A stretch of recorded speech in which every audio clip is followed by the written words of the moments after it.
레고랜드 필수 시설인 주차장 예산이 진통 끝에 통과돼 주차장 조성이 탄력을 받게 됐습니다. 하지만 시민단체 등은 최문순 도정의 잘못을 덮어주고 있다며 도의회를 강력 비판했습니다. 춘천시와 국회의원 당선인들이 첫 간담회를 가졌습니다. 당선인들은 지역 현안에 대해 초당적 협력을 약속했습니다. 지난 4.15 총선 공보물 확인 결과 시장 군수 선거에서 나온 공약을 재활용한 게 많았습니다. 차별성이 없다는 논란이 나오고 있습니다. 강원도는 유흥음식업중앙회 강원도 지회와 업무 협약을 맺었습니다. 코로나19 확산 방지를 위해 협력하기로 했습니다. 시청자 여러분 안녕하십니까? 춘천 레고랜드 필수 시설인 주차장 예산이 진통 끝에 통과돼 주차장 조성 사업이 속도를 낼 수 있게 됐습니다. 하지만 강원도의회 상임위 심사 과정에서 전액 삭감됐던 예산이 결국 다시 살아나면서 보여주기식 행보에 불과했다는 비판이 거셉니다. 허주희 기자가 취재했습니다. 레고랜드 필수 시설인 주차장 개발 사업. 주차장 개발과 운영을 맡은 강원도개발공사가 내년 5월 개장에 맞춰 관련 절차를 진행하고 있습니다. 오는 9월 착공을 앞둔 상황에서 부지 추가 매입비 58억 원이 쟁점으로 떠올랐습니다. 강원도는 지난해 주차장 부지 매입비 200억 원이 통과된 이후에 감정평가를 진행해 지가가 오른 만큼 추가 예산 투입이 불가피하다는 입장입니다. 하지만 강원도의회 기획행정위원회는 58억 원 전액을 삭감했습니다. 더 이상 레고랜드에 예산을 투입할 수 없고 또 행정안전부의 중앙투자심사를 피하기 위해 예산 쪼개기를 했다는 게 이유였습니다. 예산결산위원회에서도 같은 문제가 지적됐지만 정작 예산을 증액 삭감하는 권한을 가진 개수조정에서 삭감된 예산이 그대로 살아났습니다. 개수조정 소위위원은 더불어민주당 6명, 미래통합당 2명으로 표결 결과도 6대2로 나왔습니다. 진행이 안 되는 사업이라면 당연히 이제 저희들도 발목을 잡아야 되겠죠. 그렇지만은 법적인 사항들이 거의 진행되고 있는 상황이기 때문에. 이에 대해 20여 개 시민단체와 정당은 절대 다수당인 민주당 의원들이 최문순 도정의 잘못을 덮어주고 있다며 도의회 해산을 촉구했습니다. 계속적으로 이런 도의회에서의 거수의 역할들이 심화된다고 한다면 강원도의회 무용론이 강력하게 제기되지 않을까. 오는 19일 본회의를 앞두고 미래통합당 소속 의원들은 상임위 결정을 무시한 처사라며 이의 제기를 검토하고 있지만 민주당 의원이 다수여서 이번 레고랜드 주차장 예산도 최종 통과될 가능성이 높습니다. MBC 뉴스 허주입니다. 21대 국회 개원을 앞두고 춘천시와 국회의원 당선인들이 지역의 현안과 과제를 논의하는 첫 간담회를 가졌습니다. 춘천시는 지역 현안에 대한 초당적 협력을 요청했고 당선인들은 최대한의 뒷받침을 약속했습니다. 백승호 기자가 보도합니다. 꽃다발이 건네지고 축하 인사도 전합니다. 춘천을 지역구로 둔 2명의 국회의원 당선인들이 선거 이후 춘천시와 첫 공식 만남을 가졌습니다. 아마 앞으로 서울 상무소장이 우리 두 분 당선자님들의 실제 참모처럼 그 시기에도 자주 찾아뵙고. 당선인들은 당이 아닌 춘천으로 뭉쳐 최대한 뒷받침하겠다고 화답했습니다. 운동권 출신이고 저는 군인 출신으로서 아마 어떻게 보면 환상적인 콤비가 될 겁니다. 20대 국회의 뒷받침을 받아서 새로운 도시발전들의 계기들을 마련해야 될 중차대 기로에 서 있다. 이어 춘천이 직면한 현안에 대한 논의가 시작됐습니다. 춘천시 앞에 놓인 현안과 과제가 적지 않습니다. 춘천시는 우선 순위를 꼽아 두 당선인들에게 아낌없는 지원을 부탁했습니다. 국회에 도움이 필요한 현안 중 가장 첫 번째는 제2혁신도시 춘천 유치입니다. 현재 정부가 관련 용역을 진행 중이고 머지않아 계획도 발표합니다. 춘천시는 21개 공공기관의 춘천 이전을 희망하고 있는데 자연 환경과 교육, 교통 편리성 등을 내세우고 있습니다. 국회의원들의 역할은 강점을 부각하고 정부를 설득하는 일입니다. 또 물회도시 봄내 조성과 제2경춘국도 노선 문제 해결, 춘천대교 서면 연장과 문화도시 춘천 선정에 대해서도 도움을 요청했습니다. 춘천시는 내년도 국비 확보 목표액을 올해보다 123억 원 늘어난 3,500억 원으로 정하고 예산 확보에도 힘을 쏟아달라고 부탁했습니다. 춘천의 국회의원이 2명으로 늘어난 만큼 지역 발전의 속도가 붙을지 시민들이 지켜보고 있습니다. MBC 뉴스 백소입니다. 국회의원 선거가 끝난 지 벌써 한 달이 지났는데요. 지난 총선 공보물을 확인했더니 직전 시장 군수 선거에서 나온 공약을 재활용한 게 많았습니다.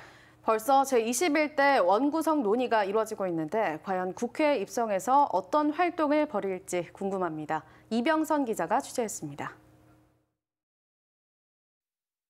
둘 중에 하나는 이번 21대 총선 출마자, 다른 하나는 지난 2018년 7회 지방선거 때 원창묵 당시 후보가 낸 공보물입니다. 불온산업단지, 여주 원주 전철 복선화 사업, 원도심 활성화, 관광 인프라 구축 등 누가 시장이고 누가 국회의원인지 자세히 봐도 구분할 수 없을 정도입니다. 같은 선거에 나선 후보들 사이에도 공약상 별다른 차이가 없습니다. 단어가 바뀌고 앞뒤 순서를 뒤집었을 뿐 지자체장이 할 수 있는 역할을 국회의원이 하겠다고 나서는 건 비슷합니다. 국회의원은 1차적으로 필요한 법을 만들고 정비하는 역할을 해야 하지만 공보물을 비롯해 선거 기간 제공되는 정보에서는 입법가로서 무엇을 하겠다는 말을 찾아보기 어렵습니다. 입법에 포부 없이 국회에 입성한 결과는 어떨까?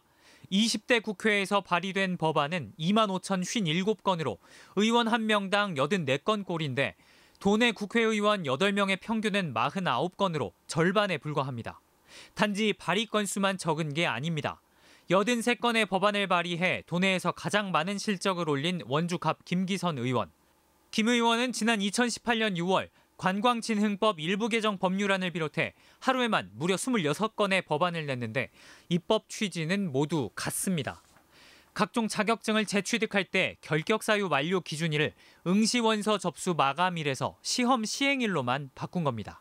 이철규 의원과 이양수, 김진태 의원도 벌금 액수만 바꾸거나 한자어로 된 법률 용어를 한글로 바꾸는 기술적인 문제를 발의해 건수를 채웠습니다. 자기의 입법 활동의 실적을 올리고자 하는 그런 것들이 너무 담겨져 있고 입법자의 시각만 가지고 있기 때문에 공공의 가치를 실현할 수 있는 그런 이 법안을 만드는 것이 가장 중요하고요. 선거 공보부터 충실하지 않은 의원들은 결국 의정 활동도 법률 기술자를 벗어나지 못할 가능성이 높습니다. 지역의 이익을 가져다주는 것을 넘어서서 국가의 공복이 되게 하려면 끊임없이 되묻는 감시자의 역할이 절실합니다. MBC 뉴스 이병선입니다. 코로나19 위기 극복을 위한 각종 지원금을 지역 화폐로도 받을 수 있는데요. 강릉의 경우 모바일 기반의 카드형 지역 화폐가 있는데 신청자가 폭증하면서 발급 지연 사태가 빚어지고 있습니다. 홍한표 기자가 보도합니다. 강릉시 송정동에 사는 권민석 씨는 지난달 20일 강릉시의 생활안정지원금을 신청했습니다. 강릉페이 카드 발급도 동시에 신청했는데 아직까지 카드를 못 받아 지원금을 사용하지 못하고 있습니다. 필요한 자금 융통이 좀 어려워서 아이들 학원비 같은 경우 강릉페이가 되니까 그걸 좀 쓰려고 생각을 했었는데 계속 늦어지니까 좀 부담이 많이 생기고 있습니다. 강릉시는 지난 3월 소상공인에게는 100만 원을 중위소득 100% 이하 가구는 세대원 수에 따라 생활안정자금을 지원하겠다고 밝혔습니다. 지역 화폐인 강릉페이로 지급하는데 사용기한은 6월 말까지입니다. 하지만 전국적으로 지역 화폐 카드 제작이 갑자기 몰리면서 신청 후 한 달 가까이 지나야 카드를 받는 등 발급이 늦어지고 있습니다. 이 때문에 강릉 지역 맘카페 등에서는 발급을 우려하는 글도 적지 않았고 일부에서는 사용 기한을 늘려야 한다는 목소리도 나오고 있습니다. 강릉시는 당초 지원 목적인 조기 소비 촉진을 위해서라도 기한 연장은 어렵다는 입장입니다. 지역 경제를 조기 극복하고 활성화시킬 수 있도록 그 사용 기한 내에 사용할 수 있도록 저희들이 홍보도 또 지속적으로 강화하고 또 시민들도 동참할 수 있도록 유도할 계획입니다. 강릉시는 발급 대상의 85% 정도인 4월 24일 신청분까지는 이번 주에 카드를 발송하고 다음 주까지는 95%까지 발송을 늘리겠다고 밝혔습니다. 한편 오는 18일부터는 정부 지원금도 강릉페이로 신청할 수 있어 카드 발급 지연에 따른 주민 불편이 우려되고 있습니다. MBC 뉴스 홍한표입니다.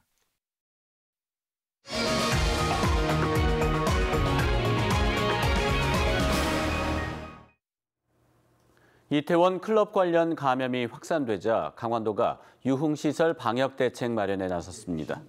강원도는 오늘 유흥음식업중앙회 강원도 지회와 코로나19 확산 방지를 위한 방역 대응 업무 협약을 맺었습니다.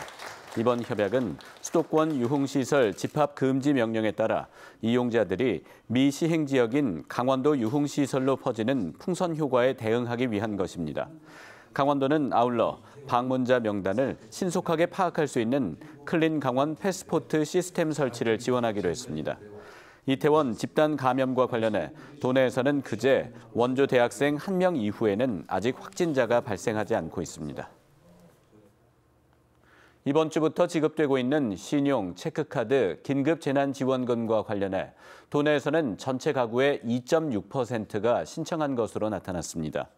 행정안전부에 따르면 14일 기준으로 강원도에서는 전체 가구 수의 2.6%인 20만 157가구만 신청해 전국 17개 시도 가운데 12번째로 낮았습니다. 오부제로 실시된 카드사 온라인 신청은 내일부터 출생 연도와 관계없이 신청이 가능합니다. 또 다음 주 월요일부터는 지자체 홈페이지와 주민센터에서 지역사랑 상품권과 선불카드로도 재난지원금 지급 신청이 가능하게 됩니다. 춘천시가 오는 18일부터 시청 홈페이지와 읍면동 방문 접수를 통해 상품권과 선불카드로 지급되는 긴급 재난지원금을 신청할 수 있다고 밝혔습니다. 춘천시는 지원금 신청이 몰릴 것에 대비해 신청서 작성과 명부 대조 등을 순차적으로 진행할 수 있는 전담 창구를 각 읍면동에 만들었습니다. 춘천시는 춘천사랑 상품권 종이형 90억 원과 모바일형 80억 원, 선불카드 40억 원을 준비했습니다. 신임 강원연구원장으로 내정된 박동훈 전 지방공기업평가원 이사장이 사퇴 의사를 밝혔습니다. 강원도에 따르면 박동훈 내정자는 오늘 건강상의 이유로 사퇴서를 제출해 오는 20일로 예정된 강원도의회 인사청문회가 취소됐습니다. 강원연구원은 재공모를 낼 계획이지만 청문회까지는 2, 3개월이 걸릴 것으로 예상돼 육동한 전 원장의 총선 출마로 인한 공석이 장기화될 전망입니다. 강원도 곳곳에 비가 내리고 있는 가운데 영서 지역은 흐리고 내일 아침까지 5에서 10mm의 비가 더 내릴 전망입니다. 비가 내리는 지역에는 안개가 짙게 끼면서 특히 산간도로와 교량에서는 가시거리가 200m 이하로 매우 짧겠고 도로가 미끄러울 수 있어 교통안전에 주의가 요구됩니다. 한편 주말 동안에는 구름이 많아 대체로 흐리겠고 영서 지역은 낮 기온이 25도를 웃도는 다소 더운 날씨를 보이겠습니다. KTNG 상상마당 춘천은 코로나19 때문에 석 달 동안 개막을 미뤄왔던 기획전 포레스트 뮤지엄을 오늘부터 9월 13일까지 아트 갤러리에서 엽니다. 이번 전시회는 숲을 이루는 생명체를 관찰해 자연에 대한 기록과 수집, 더 나아가 자연과 사회, 인간과의 연결고리를 기획 의도로 마련했습니다. 이번 전시회에는 김희박, 엄유정, 조혜진, 한영진 작가가 참여해 회화, 애니메이션, 설치미술 등을 통해 관객의 오감을 자극하는 전시 섹션을 무료로 선보입니다. 이상으로 뉴스데스크 강원을 마칩니다. 시청해주셔서 고맙습니다.